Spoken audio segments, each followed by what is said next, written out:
بھی السلام علیکم، میں ہوں نیو یارک سے معاوض صدیقی۔ امریکہ ویسے ہی خبروں میں رہتا ہے، اپنے سپر پاور ہونے کی وجہ سے کوئی معمولی خبر بھی دنیا کے لیے بڑی خبر بنتی ہے، سجائے کہ اتنے بڑے ہنگامے خبر نہ بن سکیں یہ تو ممکن ہی نہیں ہے۔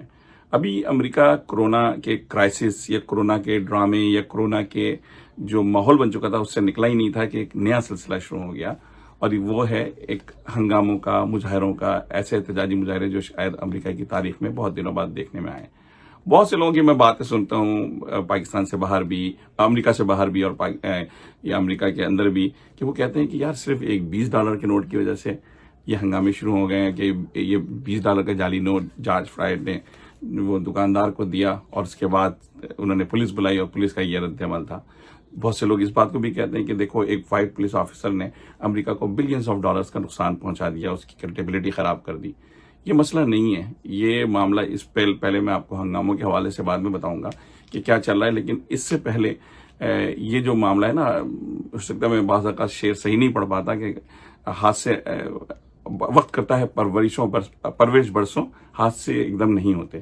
وہ اصل میں یہ جو پورا معاملہ ہے، اس ریئیکشن کا جو کچھ اس جارج فلائیڈ کے کیس کے نتیجے میں ہوا ہے، وہ ایک دن کا معاملہ نہیں ہے، اس کے پیچھے سینکڑوں سال کی تاریخ ہے، اور وہ تاریخ غلامی کے دور سے شروع ہوتی ہے کہ جب گورے آئے تو سب سے پہلے انہوں نے یہاں کے جو مقامی لوگ تھے ریڈ انڈینز، ان کو سسٹمیٹک انداز میں قتل کیا، یعنی ان کو وبائی پھیلائی گئی، ان کے پاس ہتھیار نہیں تھے، وہ تیروں سے لڑنے والے تھے، ان کو گولیوں سے، یعنی ان کے پاس جدید اسلحہ تھا، تو اس لحاظ سے ایک پوری نسل کو وہاں تباہ کیا گیا۔ اور اب ریڈ انڈینز جو ہے وہ ایسا لگتا ہے جیسے میوزیم میں نظر آنے والی چیز ہے، جبکہ وہ اس امریکہ کے اصل مالکان میں تھے۔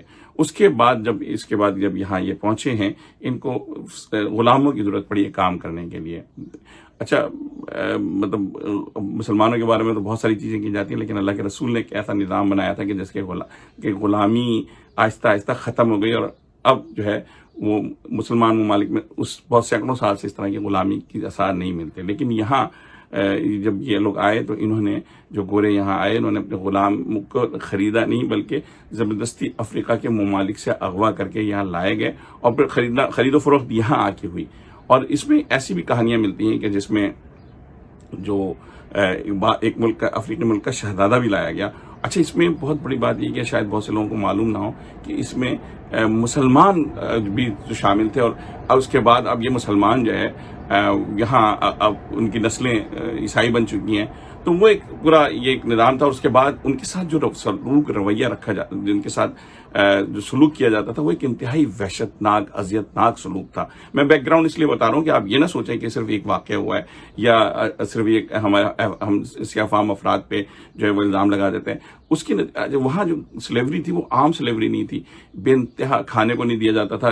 دو ٹائپ کے سلیوز ہوتے تھے، ایک گھر کا ہوتا تھا، وہ نسبتاً بہتر ٹریٹ ہوتا تھا، جسے ہاؤس نیگر کہتے تھے، یعنی وہ ذرا بقول میلکم ایکس کے نا، کہ وہ جو آقا جو کہیں گے، آقا جس طرح سوئیں گے، اس طرح کا معاملہ تھا۔ وہ آقا کی خوشامد میں لگے ہوتے تھے، اور زیادہ تر جو لوگ تھے وہ فیلڈ میں تھے، اور ان کے ساتھ جو ظلم ہوتا تھا کہ یعنی اگر اب یہ باتیں سامنے آئی ہیں، انکلوڈنگ امریکن پریزیڈنٹ کا بھی نام آ رہا ہے کہ اگر ان کو کسی اپنی ہرس مٹانی ہو، ہوس مٹانی ہو، تو خواتین کا استعمال کیا جاتا تھا۔ لیکن ایک عجیب چیز کی جاتی تھی، جو آپ تصور کریں کہ اگر کوئی صحت مند عورت ہے غلام، اور کوئی صحت مند مرد غلام ہے، اور یہ کسی اور کے میاں بیوی ہیں، تو دونوں کو یہاں ملاپ کروایا جاتا تھا مجمع عام کے سامنے کہ ان صحت مند غلاموں کے نتیجے میں، ان صحت مند ملاپ کے نتیجے میں صحت مند بچے پیدا ہوں گے اور صحت مند غلام پیدا ہوگا۔ یہ ایک ذہن پورا بنا تھا۔ اس کے بعد جو اب اس سے اندازہ لگا لیں اس کمینگی کا، اور یہ میں بڑا سخت لفظ استعمال کر رہا ہوں، تو یہ ایک بیک گراؤنڈ ہے۔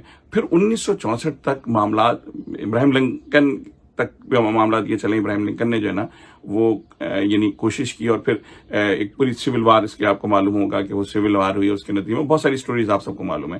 لیکن 1964-65 تک اگر آپ دیکھیں تو انتہا درجے کی سیگریگیشن تھی، جو اب تک سمجھی جاتی ہے۔ اس میں اسکولوں میں ان کو ووٹ دینے کا حق نہیں تھا، اسکولز میں ساتھ نہیں بیٹھ سکتے تھے، اسٹوڈنٹس پڑھ رہے تھے، آپ تصور ہی نہیں کر سکتے۔ اچھا، وہ جنریشن زندہ ہے، وہ نفرت، وہ غصہ، مطلب 64 میں پیدا ہونے والی جنریشن ابھی زندہ ہی ہے نا، یا اس سے پہلے والی اپنے بچوں کو داستانیں سناتے ہیں، نہ آپ بس میں ان کے ساتھ بیٹھ سکتے ہیں، نہ آپ ان کے ساتھ سفر کر سکتے ہیں، نہ آپ ان کے ساتھ جو ہے وہ کسی تعلیمی ادارے میں بیٹھ سکتے ہیں۔ اور پھر اگر لنچنگ بڑی عام تھی، اگر کوئی سیاہ فام چوری کرتا ہوا پکڑا جائے یا نہ بھی پکڑا جائے، جس طرح ہمارے یہاں بچوں کو مار دیتے ہیں ابھی یہ نوکر 7 سال کے 8 سال کے بچوں کو، باقاعدہ لنچنگ ہوتی تھی، یعنی ان کو مجمع عام میں تصاویر موجود ہے، مجمع عام میں سیاہ فام افراد کو معمولی چوریوں پہ جو ہے وہ درختوں سے لٹکایا جاتا تھا. یہ ایک بیک گراؤنڈ ہے. اس کے بعد بھی سسٹم نہیں رکا، اس کے بعد بھی سسٹمیٹک انداز میں ان کو اپریس رکھا گیا. اور پھر جب ان کو مڈل لوگوں کی ضرورت پڑی، ظاہر بات ہے کہ جب یہ تعلیم سے دور رہے، جب یہ رہے اور جب ان کو سیاہ فام یا 12% آبادی ہے ان کی، اور جب یہ تعلیم سے دور رہے، اس کے نتیجے میں بہت ساری جابس وغیرہ نہیں حاصل کر سکے. پھر گیٹوز میں ان کو رکھا گیا، اور گیٹوز آپ کو معلوم ہے کہ جو کچی آبادی ہم جسے پاکستان میں کہہ لیں، تو اس کے نتیجے میں وہ گروتھ نہ ہو سکی. جب ان کو اسکل لیبر کی ضرورت پڑی تو باہر سے بلائے گئے لوگ، جس میں ہمارے مطلب پاکستانی بھی شامل ہیں، انڈین شامل ہیں. وہ ایک پریولیج کلاس بن گئے.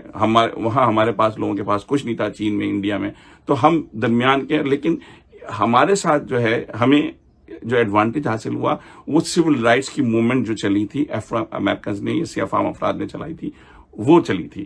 تو اس کے نتیجے میں جو ہے وہ آزادی مزے سارے ہمارے لوگ لے رہے ہیں، یعنی جو مڈل کے لوگ ہیں، اور جو ابھی تک سسٹمیٹک انداز میں سیاہ فام افراد کے ساتھ زیادتیاں ہو رہی ہیں. اس کے نتیجے میں اس میں ڈرگ بھی عام ہوئی، اس میں جو ہے وہ بغیر شادی کے جو ہے وہاں یعنی رہنے کا رواج بہت زیادہ افرو امریکنز میں ہے، سیاہ فام میں ہے. اس کی وجوہات ہیں. تو یہ ایک پورا بیک گراؤنڈ تھا. اس کے بعد جب یہ واقعہ ہوا ہے، اور اس واقعے میں آپ یہ دیکھتے ہیں کہ ہم یہ پہلا واقعہ نہیں تھا. اس سے پہلے بھی جو ہے سیاہ فام افراد کے ساتھ، یعنی نیو یارک میں ایرک گارنر ہیں، یا بہت سارے نام ہیں، میں نام لے کے وقت ضائع نہیں کرنا چاہتا جس کا آپ کو اندازہ نہیں ہوگا. ایک سسٹمیٹک انداز میں ان کے ساتھ کیا جاتا ہے. یعنی افریقنز کو نسبتاً دوسروں کے مقابلے میں پولیس زیادہ روتی ہے، جسے اسٹاپ اینڈ فرسک کہتے ہیں. یعنی کوئی کالر نظر آتا ہے تو روکتے ہیں. اگر گاڑیاں آپ دیکھ لیں، اگر گاڑیاں گزر رہی ہوں تو گورا ہوگا تو اس کو نہیں روکا جائے گا. اس کے خلاف بھی نیو یارک میں مہم چلی. لیکن دیکھیں نیو یارک وغیرہ کیونکہ میٹروپولیٹن سٹی ہیں، اس میں بہت سارے جو دیگر ممالک کے لوگ بھی ہیں، اسی طریقے سے بڑے شہروں میں یہ حال ہے. اس کے باوجود بھی یہاں ہو جاتا ہے. منیاپولس میں بھی گوری بستی ہے، لیکن جہاں بالکل گورے ہیں وہاں کالوں کے ساتھ مزید آج تک زیادتی ہو رہی ہے. تو اس کا ایک رد عمل تھا. اور یہ $20 یا جارج فلائٹ نہیں ہے، 8 منٹ 8.5 منٹ اس کی جو گردن پہ جو وہ رکھی گئی ہے، گھٹنا رکھ کے اس کو قتل کیا گیا. باقاعدہ قتل ہے، اس میں کوئی دوسری بات نہیں ہو سکتی. تو وہ ایک اس کا جو ریئیکشن پیدا ہوا، وہ تمام چیزوں کا جو پرورش ہو رہی تھی ان چیزوں کی، اس کے نتیجے میں غم اور غصہ ہے. ہاں اب یہاں اس طرف آتے ہیں کہ کیا ہو رہا ہے. اب تک ہزاروں افراد گرفتار ہو چکے ہیں، اور بعض جگہوں پہ یہ مظاہرے پرتشدد راستہ اختیار کر چکے ہیں، جو شاید کاز کو بھی نقصان پہنچا رہے ہیں. لیکن زیادہ تر 90% جو ہیں مظاہرے جن میں مجھے بھی شریک ہونے کا موقع ملا، اس میں پرامن مظاہرے ہیں. اس میں گورے، اس میں سفید فام.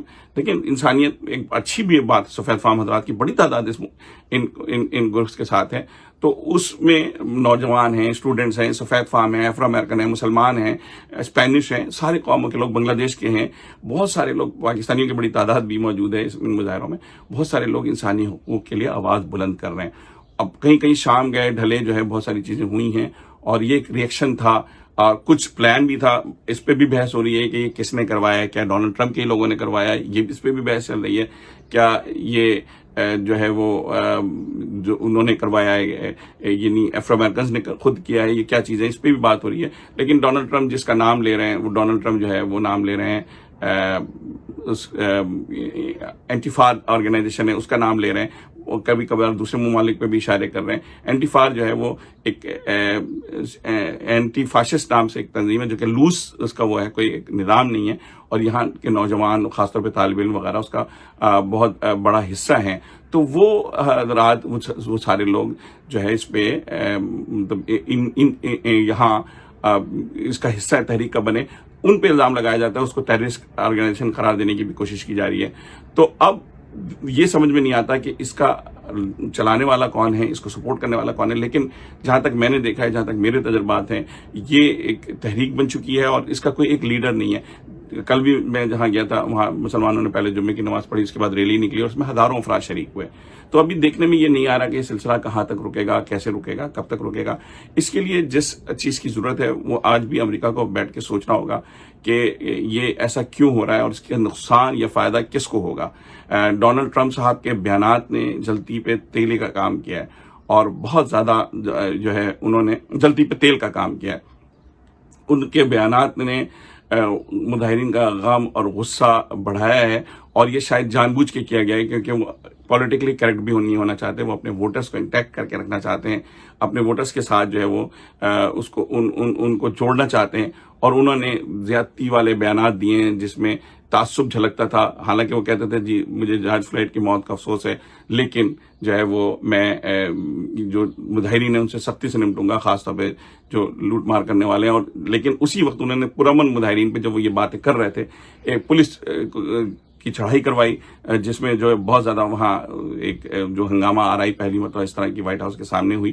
ان کا اپنا قصور تھا، لیکن وہ چاہتے شاید اسی طریقے سے، کیونکہ کووڈ کے بعد سے لوگ پریشان ہیں، نوکریاں ختم ہو چکی ہیں تو اور ان کی پوزیشن خراب ہو رہی ہے، تو شاید وہ اپنے ووٹرز کو اسی طریقے سے مذہبی کارڈ استعمال کر کے وہ جو بائبل لے کے گئے تھے چرچ کے سامنے، جس چرچ کو نقصان پہنچا تھا تاریخی چرچ وائٹ ہاؤس کے سامنے جو تھا، تو اس کے مذہبی کارڈ بھی کھیل رہے ہیں، سفید فام ہونے کا کارڈ بھی کھیل رہے ہیں. اس سے کسی کو فائدہ ہو یا نہ ہو، لیکن امریکہ کو نقصان ضرور ہوگا. اس لیے کہ اب یہ وقت نہیں کہ آپ تعصب کی بنیادوں پہ حکومت کر سکیں یا دلوں پہ یا حکومت چلا سکیں. اس طرح نہیں ہو سکتا اس طرح. اور دوسری آخری بات یہ میں کہنا چاہوں گا کہ شاید یہ بے ربط خیالات تھے، لیکن آخری بات میرے لیے میں یہ کہنا چاہوں گا کہ دیکھیں شاید یہ بھی ہو سکتا ہے کہ جو امریکہ کا جو ایک دباؤ، یعنی اخلاقی سو کالڈ اخلاقی پریشر تھا جمہوریت کا، اور اس کا جب کوئی کسی قسم کی جو سپر پاور ہوتی ہیں جب ٹوٹنے لگتی ہیں یا ان کے یعنی سپریمیسی ختم ہونے لگتی ہے، تو یہی اثرات ہوتے ہیں. چاہے روس جو ہے اس میں بھی آپ نے دیکھا کمیونزم فیل ہو چکا تھا، لوگ آپس میں لڑ رہے تھے، یہ ساری چیزیں تھیں. تو اسی طریقے سے یہ نہیں ہو سکتا کہ یہ ملک کبھی ٹکڑے ٹکڑے ہوگا، یہ نہیں ہو سکتا کہ ایک دم سے غریب ہو جائے گا.